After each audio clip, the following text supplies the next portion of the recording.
जय हिंद दोस्तों, स्वागत है सब एग्जाम एकेडमी के एक और नई वीडियो में। दोस्तों बहुत दिन से हमारे दोस्त लोग बोल रहे थे कि एसे के बारे में कुछ वीडियो बनाइए और एसे पर जो है हमारे को पूरा A to Z समझा दीजिए, ताकि एसे में बहुत ही ज़्यादा दिक्कत हो रहा है, कैसे लिखना है, क्या लिखना है, ये मुझे समझ में नहीं आ रहा है ना। तो ये जो वीडियो है एसे पर एक कंप्लीट वीडियो है, और इसको देखने के बाद में अगर आप अंत तक देख लेते हैं तो एसे में कोई भी डाउट नहीं रहेगा और आप ये दोबारा नहीं पूछेंगे कि कौन सा इंपॉर्टेंट वाला एसे थोड़ा बता दीजिए, है ना। तो इस वीडियो को सिर्फ देख लीजिएगा अंत तक। इससे पहले मैं बता देता हूँ कि हम जो भी स्टडी मटेरियल हम पढ़ाते हैं, जैसे कि अभी फिजिक्स का मैराथन बैच जो है हम कंटिन्यू लेके आ रहे हैं, और मैराथन में हम पूरा फिजिक्स को कवर कर रहे हैं। उसका स्टडी मटेरियल जो हम वीडियो में पढ़ाते हैं वो वाला बहुत लोग मांग रहे हैं। तो वो देखिए, हमारा जो पेड ग्रुप है, जो मास्टर ई बुक परचेज किया है और पेड ग्रुप में हम उनको जोड़ते हैं, तो उसमें हम ऑलरेडी दे देते हैं, ठीक है, उसी में हम देते हैं। और आप लोग अभी तक मास्टर ई बुक नहीं लिए हैं तो अगर आप रेडियो फिटर का तैयारी कर रहे हैं तो आपको मास्टर ई बुक तो ले ही लेना चाहिए, क्योंकि आपको स्टडी मटेरियल उसमें हम जो दिए हैं और हम जो पढ़ाते हैं उससे आप लोगों का मैच होगा और एग्जाम में आप लोग क्रैक कर जाओगे, ठीक है। तो आप ज़रूर लीजिए मास्टर ई बुक, और subexam.com से भी ले सकते हैं। वहाँ पे शॉप में जा करके, और दूसरे वीडियो में हम बताए हैं कि कैसे कैसे लेना है। चाहे आप मेरे मोबाइल नंबर पे भी मैसेज कर दीजिएगा, और डायरेक्ट ये मत पूछना कि मतलब कि फ्रॉड हो जाएगा कि क्या हो जाएगा। बहुत सारे दोस्त आते हैं तो बोलते हैं कि मतलब ये मेरे को सिक्योरिटी का दिक्कत है, कुछ फ्रॉड हो जाए। तो देखो, फ्रॉड हो जाए तो पहले तो इस चैनल पे आए हो तो ऐसा कोई सिस्टम है नहीं। अगर आओगे तो इस पर कोई फ्रॉड वाला सिस्टम नहीं है, ठीक है। अगर ऐसा रहता तो इतने सारे मेरे से आप नहीं देखते इतने देर तक, है ना। तो आप मेरे से बहुत सारे दोस्त जुड़े हुए, तो ऐसा कोई मन में भ्रम ना पाले, और डायरेक्ट आप लोग व्हाट्सएप पर भी आ सकते हैं, चाहे वेबसाइट पर जा करके वहाँ से परचेज कर सकते हैं, ठीक है। तो मोबाइल नंबर भी हम इधर दिखा देते हैं, ठीक है। और चलिए हम सबसे पहले एसे पर बात करते हैं। एसे क्या होता है एक्चुअल में? एसे एक प्रकार से देखिए कि एसे किसी भी विषय पर अपने विचारों को सही क्रम में, लॉजिकल ऑर्डर में लिखने का सही तरीका होता है। इसमें 3 मुख्य भाग होते हैं। माने चलिए कोई टॉपिक दे दिया, अगर उस पर माने चलिए आपको निबंध या ऐसे लिखना है, जैसे हिंदी में हम लोग निबंध लिखते हैं, तो ये क्या है कि हमारा विचार, अपने विचारों को, ऐसा नहीं कि मतलब कॉपी का किसी किताब का देख लिया रटाया चीज़ और याद कर लिए हैं और वही लिख दिए। तो एग्जामिनर ये भी चीज़ें देख लेता है कि ये तो लग रहा है बुक का लैंग्वेज है, तो उसमें भी आपका नंबर कटता है। इसमें सबसे ध्यान देने वाली बात है कि आपको अपने विचारों को ऐसे में लिखना है, ठीक है। ऐसा नहीं कि रटाया चीज़ें लिखना है, कोई भी बुक का स्टेटमेंट नहीं लिखना, जितना ईजी से ईजी हो सके लैंग्वेज में लिखना है, ठीक है। तो इसमें देखिए, इसमें 3 मुख्य भाग होते हैं, जो कि एक इंट्रोडक्शन होता है, एक बॉडी होता है और एक कंक्लूजन होता है। इसको भी हम तोड़ेंगे और बताएंगे सही तरीके से, और लास्ट में आप ऐसे हो जाएंगे कि आप आसानी से ऐसे लिख पाओगे इस वीडियो को देखने के बाद में। बहुत सारे दोस्त ये भी बोलते हैं कि हम हिंदी मीडियम से हैं और हमसे दिक्कत हो रहा है लिखने में, ऐसे नहीं लिख पा रहे हैं, तो वो भी दिक्कत नहीं होगा, क्योंकि सबका सोल्यूशन इसी वीडियो में लेके आ गए हैं। ये देखिए, अगर ये तीनों भाग सही है तो इससे बहुत ही अच्छा माना जाएगा। आपको देखिए इसी ऑर्डर में लिखना है। सबसे पहले इंट्रोडक्शन, बॉडी और कंक्लूजन। इसमें भी हम समझेंगे अलग अलग, ठीक है। माने चलिए कि स्टेप 1 में हम एक टॉपिक को समझेंगे, ठीक है। ऐसे लिखने से पहले आपको 1 से 2 मिनट सोचना है कि टॉपिक जो क्या पूछ रहा है एक्चुअल में। आपको जैसे उस टॉपिक को 2-3 बार पढ़िए, नहीं समझ में आ रहा है तो, और उसको सोचिए। सोचने से आपके मन में कुछ ना कुछ उसके 1 पॉइंट, 2 पॉइंट, 3 पॉइंट ऐसे क्रिएट कीजिए। मतलब उसका 2-3 पॉइंट उसको क्रिएट कीजिए कि वो एक्चुअल में है क्या, है ना, क्या पूछ रहा है एक्चुअल में, आपसे क्या जानना चाह रहा है। उदाहरण के लिए जैसे माने चलिए इंपॉर्टेंस ऑफ एजुकेशन, तो माने चलिए हमने सोचा कि एजुकेशन क्या है, एजुकेशन क्यों ज़रूरी है, इसके फ़ायदे क्या है, अगर शिक्षा ना हो तो क्या होगा, अंत में क्या संदेश देना चाहते हैं। ऐसे अब तुम्हारे पास में ऐसे जो है, ऐसे तैयार करने के लिए पूरा मटेरियल है, ठीक है। इस प्रकार से स्टेप 2 देखते हैं। यहाँ पर आपको इंट्रोडक्शन, जैसे कि हमने बताया आपको इंट्रोडक्शन और बॉडी पार्ट और कंक्लूजन। तो इंट्रोडक्शन आपको कैसे बनाना है, यहाँ पर इंट्रोडक्शन जो है जितना छोटा रहे, मतलब बहुत छोटा नहीं, 4, 5, 6 लाइन, इसी हिसाब से। इसका फॉर्मूला क्या है, सबसे पहले तो आपको डेफिनेशन लिखना है। उस पॉइंट को समझने के बाद में उसका डेफिनेशन कुछ ना कुछ तो होगा जो उसको परिभाषित करेगा, है ना। उसका कुछ डेफिनेशन लिख देना है। उसके बाद में उसका क्या महत्व है, इंपॉर्टेंस के बारे में समझाना है। उसके बाद में टॉपिक का थोड़ा बहुत इंट्रोडक्शन लिख देना है उसी में, है ना। तो ये आपका हो जाएगा पूरा कंप्लीट इंट्रोडक्शन। जैसे माने चलिए एजुकेशन, इंपॉर्टेंस ऑफ एजुकेशन था, तो यहाँ पे लिख दिया है कि education is one of the most important part of human life. ऐसे करके 3 लाइन 4 लाइन जो भी बन रहा है उतना लिख दिया। आपको 4 से 5, 6 लाइन तक लिख दीजिएगा। 6 लाइन मान के चलिए आप लिख दीजिए, परफेक्ट इंट्रोडक्शन हो जाएगा, ठीक है। 6 लाइन कहने का मतलब कि आपकी कॉपी वाला नहीं, 6 लाइन यहाँ का। अगर आप वही कॉपी में लिखिएगा तो कम से कम 10-12 लाइन हो जाएगा, ठीक है। और ऐसे कभी भी लिखना है तो बहुत ही अच्छा गैपिंग देना है इसमें, ताकि देखने में सुंदर लगे और एग्जामिनर को लगे कि साफ साफ फ्रेश समझ में आए।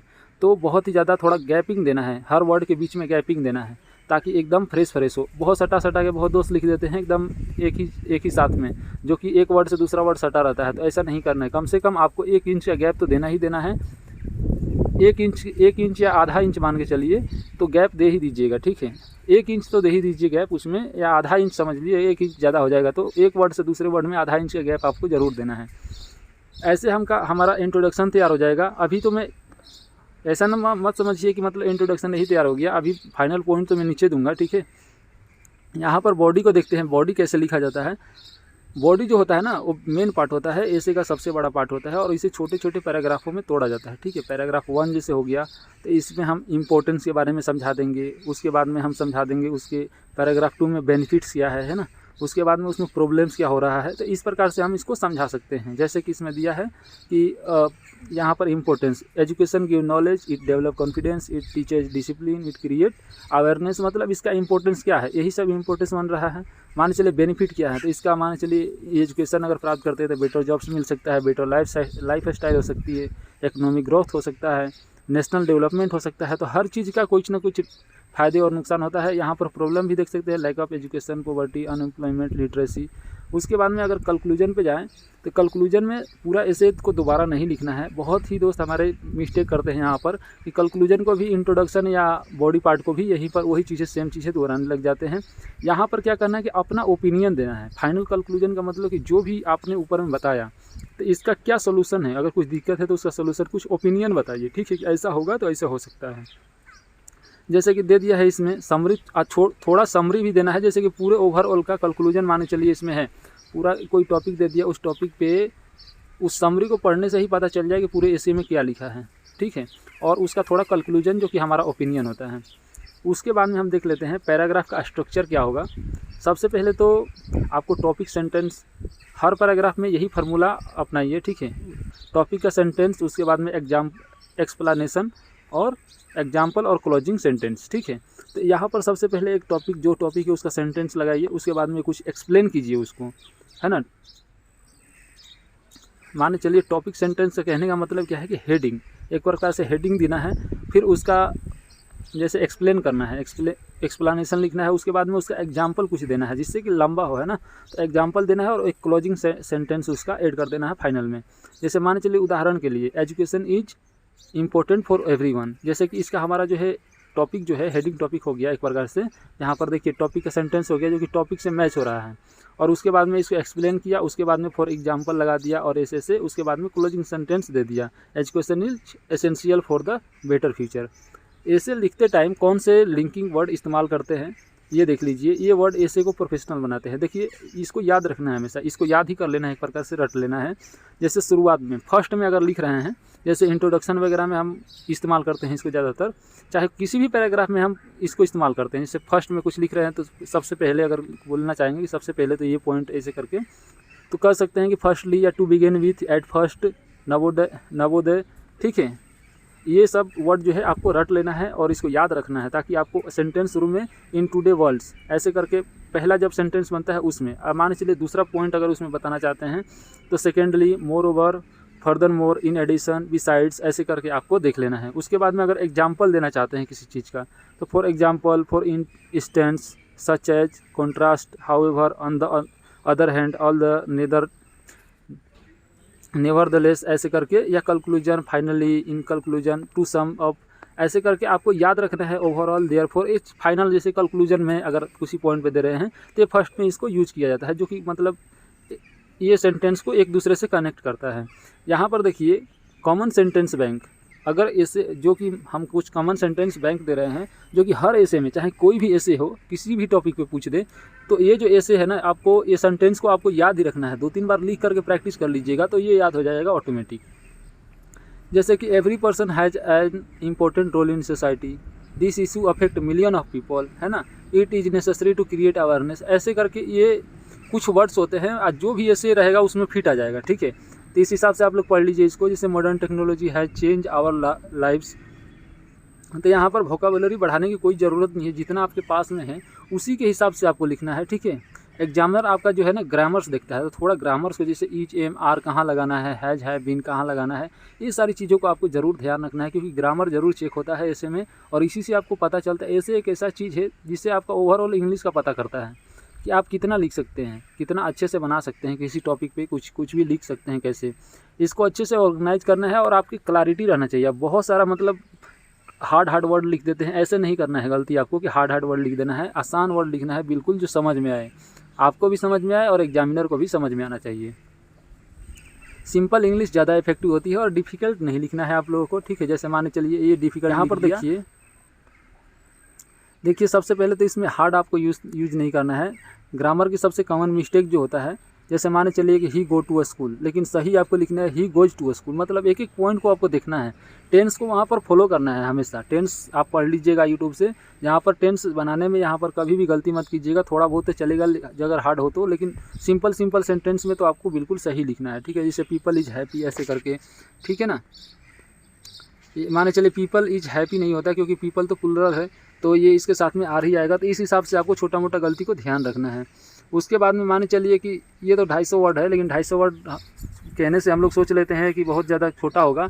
एग्जाम में भी 250 वर्ड पूछ देता है, ठीक है, 250 वर्ड का बोलता है, लेकिन आपको कम से कम 1.5 पेज में तो लिखना ही लिखना है, ऐसे को इससे कम नहीं लिखना है, नहीं तो बहुत, क्योंकि हमारा जो 250 वर्ड होता है हमारा लिखा हुआ, वो हम सोचते हैं कि थोड़ा सा ही लिख देंगे तो हो जाएगा, लेकिन हम लोग लिखते हैं जो हैंड राइटिंग जो होता है वो काफ़ी फैला होता है। इसकी वजह से आपका कम से कम 1.5 से 2 पेज तक लिखना है आपको। और एक यूनिवर्सल फार्मूला याद रखिए, ये सबसे बड़ा फार्मूला है, व्हाट वाई एडवांटेज और प्रॉब्लम सॉल्यूशन और कंक्लूजन। ये 5 पॉइंट अगर आप याद कर लिए तो पूरा आपका जो है ना ऐसे बन जाएगा। जो यूनिवर्सल फार्मूला है what why advantage problem solution and conclusion, ये जो है हर ऐसे पे लगता है। तो आपको इसी में माने चलिए आपको क्या करना है, व्हाट मतलब क्या है एक्चुअल में, वो टॉपिक है क्या, क्यों ज़रूरी है, एडवांटेज क्या है उसके मतलब प्रॉब्लम्स क्या है, मतलब डिसएडवांटेज क्या है, उसका सॉल्यूशन भी आपको बताना है, उसका कंक्लूजन क्या निकलेगा, अगर सब कुछ करने के बाद में इसका कंक्लूजन क्या निकलेगा, ये चीज़ें बताना है, जिससे आपका जो ऐसे है ना एकदम परफेक्ट बन जाएगा। उसके बाद में आपको क्या करना है कि रोज़ प्रैक्टिस करना है 10 से 15 मिनट, ज़्यादा नहीं। और एक कोई भी टॉपिक चुन लीजिए, जो कि हम रैंडम टॉपिक बताएंगे उसी को चुन करके लिखिएगा तो ज़्यादा अच्छा रहेगा। मैं बताऊंगा अभी आगे चल के, ठीक है। और उस पर 5-10 मिनट, मतलब ज़रूरी नहीं है कि रोज़ लिखिए, इतना भी कोई ज़रूरी नहीं है। ऐसे को एक बार लिखने आ गया तो आसान है बहुत ज़्यादा, रटना वटना कुछ नहीं है। थोड़ा बहुत प्रैक्टिस कर लीजिएगा 2-3 बार लिख करके, तो ऑटोमेटिक आपको समझ में आ जाएगा कि ऐसे क्या चीज़ है। लेकिन अगर आप रोज़ लिख पाते हैं थोड़ी थोड़ी तो वो भी अच्छा है, ठीक है। सबसे कॉमन ऐसे टॉपिक, जो सबसे कॉमन टॉपिक जो होता है, जो कि लगभग पूछा जाता है, एक काम कीजिएगा, जो हमने प्रीवियस ईयर में आप लोगों को प्रोवाइड करा रखा है एसे का जो बुक, एसे जो उसमें पूछा है प्रीवियस ईयर पेपर में, तो सभी एसे को ना एक बार प्रैक्टिस जरूर कर लीजिएगा। एक बार उसी पॉइंट पे आप लोग लिख लीजिएगा, क्योंकि उसी में से एक क्वेश्चन आ ही जाएगा। मतलब हमेशा तो ऐसे ही रहता है कि एक ना एक क्वेश्चन उसी में से आ जाता है। 2-3 क्वेश्चन नहीं पूछेगा, लेकिन एक तो आ ही जाएगा उसमें से, जिससे आपका काम बन जाएगा। और सीआरपीएफ की हिस्ट्री वगैरह तो आपको याद ही होना चाहिए। और यहाँ पर हम देख लेते हैं, जैसे इंपॉर्टेंस ऑफ एजुकेशन हो गया, डिजिटल इंडिया हो गया, आर्टिफिशियल इंटेलिजेंस हो गया, क्लाइमेट चेंज हो गया, वुमेन एम्पावरमेंट हो गया, अनएम्प्लॉयमेंट हो गया, क्लीन इंडिया मिशन हो गया, social media, cyber security, health and fitness, environmental protection, water conservation, role of youth in nation building, technology in education, importance of discipline, है ना, ये सारी चीज़ें। और सीआरपीएफ से रिलेटेड हिस्टोरिकल और करेंट पॉइंट, जैसे आईगोट हो गया, आईगोट अभी काफ़ी लेटेस्ट में चल रहा है, इस पर भी आ सकता है ना।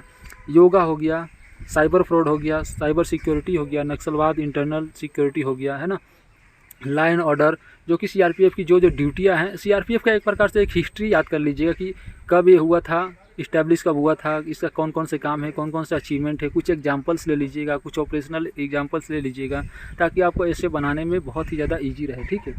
और यहाँ पर देखिए हम कुछ आपको दिए हैं इसमें, जैसे रेडीमेड हम दे दिए हैं कुछ सेंटेंस, जो कि आपको हर ऐसे लिखने में आसान रहेगा। इसको आप लोग 2-4 बार लिख करके याद कर लीजिए। जैसे आप इंट्रोडक्शन बना रहे हैं, तो यहाँ पर ये से एक कॉमन टॉपिक है, इसको आप लोग याद कर लीजिए और वहाँ पे डायरेक्ट चिपका सकते हैं। जैसे कि nowadays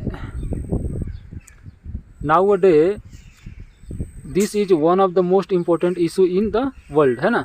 तो ऐसे करके in today worlds, this topic has gained great importance, ऐसे करके ये तो कॉमन ही वर्ड है, इसमें ना कोई टॉपिक का चर्चा किया है ना कुछ किया है, इसमें सिर्फ और सिर्फ आपको चिपका देना है it is a matter of great concern, ऐसे करके ये सारे जो है ना कहीं पर भी लगा सकते हैं ऐसे सेंटेंस है, और इसको आप लोग याद कर लेना है। देख लीजिए जैसे इंपॉर्टेंस के बारे में बताना है तो यहाँ पर it help people life a better life है ना, people live a better life, ऐसे करके आप एडवांटेजेज कुछ गिना रहे हैं उसमें, तो ये एडवांटेज वाला जो है आपको सेंटेंसेज याद रहेंगे तो वहाँ पे डायरेक्टली चिपका देंगे है ना। और यहाँ पर देखिए प्रॉब्लम्स वाला है, तो प्रॉब्लम्स वाला however there are several challenges, ऐसे करके सेंटेंसेज आपके पास में रहेगा कुछ बैंक, तो आप डायरेक्टली वहाँ पे चिपका दोगे और आप कोई भी दिक्कत भी नहीं होगा।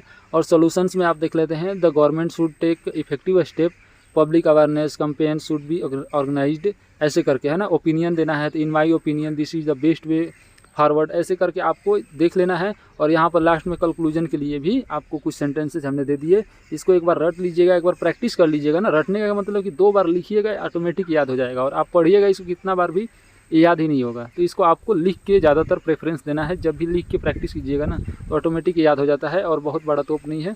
और ऐसे करके आप ऐसे को लिख पाएंगे। और ऐसे का हमने आपको बुक दिया है जिसमें 250 एसेज है, तो उसमें आपको फॉर्मेशन देखना है कि किस हिसाब से आपको ऐसे लिखना है ना। हमने जो अपने स्टडी मटेरियल में आपको प्रोवाइड कराया है ऐसे का, उसमें 250 से ज़्यादा ऐसे हैं, आपको उतना नहीं देखना है, आपको एक ऐसे 2 ऐसे भी देख लीजिएगा कि किस फॉर्मेशन में उसको लिखा है, उसे ही प्रैक्टिस करना है आपको हेडिंग दे करके। तो आपको जब एग्जाम में बैठोगे उसी हेडिंग को बना करके लिख दोगे। और जैसे मैं बताया था व्हाट वाई वाला फार्मूला, जो यूनिवर्सल फार्मूला दिया था, उसको एक बार सोच लीजिएगा और आपको इसको तोड़ दीजिएगा ना, जिससे इंट्रोडक्शन, बॉडी और कंक्लूजन को, बॉडी को 2-3 भाग में तोड़ देना है, जैसे कि एडवांटेज डिसएडवांटेज है ना, और सॉल्यूशन करके कर दीजिएगा। तो इस हिसाब से आपका टूट जाएगा। और कम से कम 5-6 टॉपिक तो बना ही लेना है एक ऐसे में, 5 टॉपिक तो बनाना ही बनाना है ना। तो इस हिसाब से आपका ऐसे जो है ना एकदम परफेक्ट हो जाएगा। अगर आपको फिर भी अगर दिक्कत परेशानी होता है तो आप जो है हमें मैसेज कर देना व्हाट्सएप में, मैं एक एक चीज़ को भी हम समझा देंगे चैट में, ठीक है। तब तक धन्यवाद दोस्तों, आज की इस वीडियो में इतना ही, मिलते हैं कहीं नेक्स्ट वीडियो में।